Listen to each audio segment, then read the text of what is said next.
mu irushanwa rya Basketball Africa League ririmo guhuza amakipe atandatu yo mu itsinda rya Sahara, ikipe ya Reg Basketball Club ihagarariye u Rwanda yatangiye neza. Mu mukino wayihuje na Kwara Falcons yo muri Nigeria ejo ku cyumweru, Reg Basketball Club yatsinze amanota 68 kuri 48.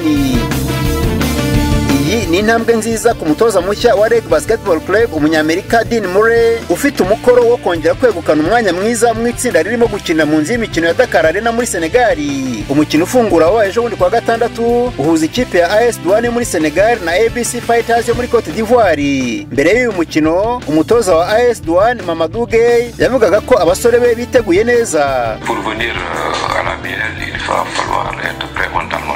Kugira ngo ushobore kwitwara neza mu irushanwa nk'iri ngiri rikomeye, ugomba kuza witeguye neza, abakinnyi bawe bameze neza mu mubiri no mu mutwe, ukaza ufite abakinnyi bakomeye bazi guhangana kandi bamenyereye amarushanwa.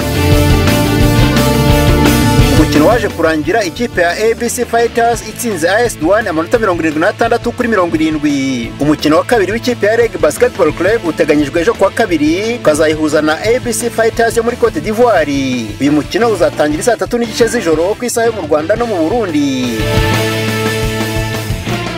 Claude Munyandinda, Kigali.